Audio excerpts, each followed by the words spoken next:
Halo teman-teman, selamat datang di channel Belajar di Internet.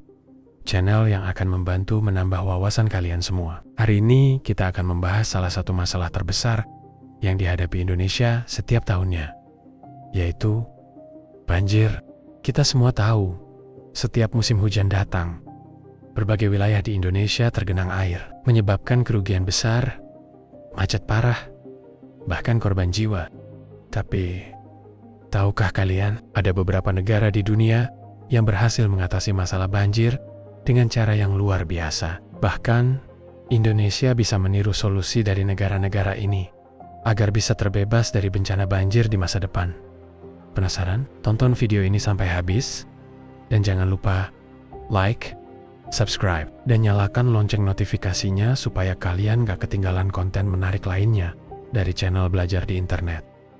Disclaimer: video ini bertujuan untuk edukasi dan berbagi wawasan. Kami tidak bermaksud merendahkan atau membandingkan negara tertentu, tetapi ingin menunjukkan berbagai solusi yang telah berhasil diterapkan di dunia dalam mengatasi banjir. Semua informasi dalam video ini bersumber dari referensi yang tersedia secara publik. Jika ada perbedaan pendapat, mari berdiskusi dengan bijak.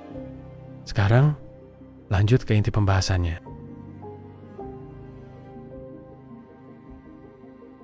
Solusi pertama datang dari negara yang pernah menjajah kita cukup lama, yaitu Belanda. Belanda adalah negara yang hampir separuhnya berada di bawah permukaan laut. Tapi anehnya, mereka jarang mengalami banjir. Kenapa? Rahasianya adalah proyek Delta Works dan pendekatan inovatif bernama Room for the River. Delta Works adalah sistem raksasa yang terdiri dari bendungan, tanggul, dan pintu air yang bisa menutup otomatis saat terjadi badai laut. Sistem ini sudah dibangun sejak tahun 1950-an dan terus mengalami pengembangan. Sedangkan Room for the River adalah pendekatan unik yang justru memberi ruang bagi air untuk mengalir secara alami, bukan sekadar membangun tembok tinggi. Sungai diperlebar, daerah resapan air diperbanyak, dan wilayah-wilayah tertentu dijadikan area pengungsian air agar tidak membanjiri kota. Selain itu, mereka juga memiliki kanal-kanal dan pompa raksasa yang bekerja otomatis ketika permukaan air meningkat. Bayangkan kalau Indonesia punya sistem seperti ini, mungkin kita bisa terbebas dari genangan air setiap tahunnya.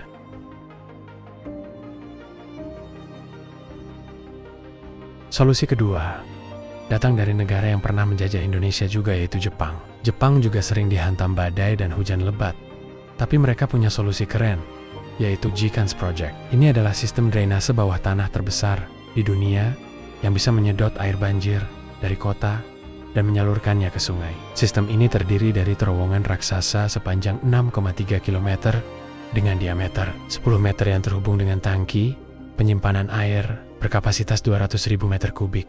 Saat hujan deras turun, air yang menggenang langsung masuk ke dalam terowongan ini dan disalurkan ke sungai besar, sehingga tidak menggenangi kota. Teknologi canggih diterapkan dalam sistem ini, termasuk sensor otomatis yang mendeteksi level air dan langsung mengaktifkan pompa untuk mengalirkan air ke tempat yang lebih aman.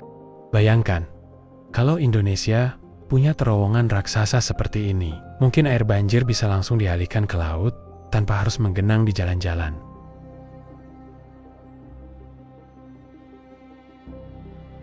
Solusi ketiga datang dari negara tirai bambu, yaitu Tiongkok atau China. Tiongkok menghadapi masalah banjir di banyak kota besar, tapi mereka punya konsep yang sangat menarik, yaitu Sponge City atau kota spons. Jalanan dan trotoar dibuat dari material khusus yang bisa menyerap air, lalu menyimpannya untuk digunakan kembali. Taman dan kolam penampungan air dibangun untuk menyimpan air hujan, sehingga air tidak langsung mengalir ke jalan dan menyebabkan banjir. Sungai diperlebar, dan sistem drainase alami diperkuat dengan menanam lebih banyak tanaman di sekitar kota yang bisa menyerap air secara efektif. Kota-kota seperti Shenzhen dan Wuhan sudah menerapkan konsep ini dan terbukti mengurangi risiko banjir secara signifikan. Kalau Indonesia menerapkan konsep ini, bisa jadi air hujan yang turun tidak akan langsung menyebabkan banjir, tetapi diserap dan disimpan untuk keperluan kota.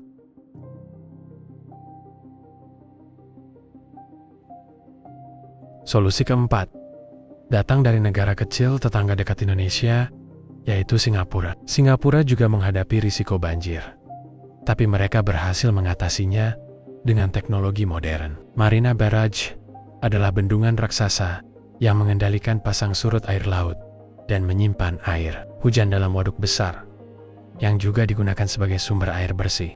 Sistem drainase otomatis yang bisa mengatur aliran air secara real-time, termasuk pompa yang aktif saat hujan deras agar air tidak menggenang di jalan. Kebijakan ketat dalam tata kota, seperti membatasi pembangunan di daerah resapan air dan mewajibkan setiap bangunan memiliki sistem penampungan air sendiri. Selain itu, mereka juga membangun banyak taman kota dan area hijau yang berfungsi sebagai penyerap air alami.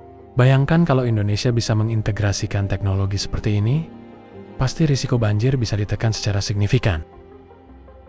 Kesimpulan, apa yang bisa Indonesia pelajari? Dari semua contoh tadi, kita bisa belajar beberapa hal penting. Kita butuh infrastruktur modern seperti bendungan, cerdas, dan terowongan drainase, agar air bisa dialihkan lebih cepat. Kita harus menerapkan pendekatan alami, seperti kota spons, agar air bisa terserap lebih baik dan tidak langsung menyebabkan banjir.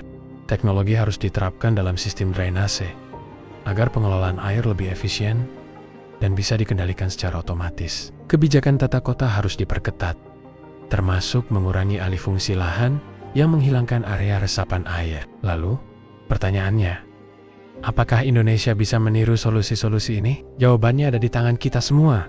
Jane Goodall pernah berkata, perubahan kecil dalam kebiasaan kita dapat membuat perbedaan besar bagi lingkungan. Maknanya, dengan mulai membuang sampah pada tempatnya, kita bisa membantu menyelamatkan lingkungan dan mencegah bencana, seperti banjir.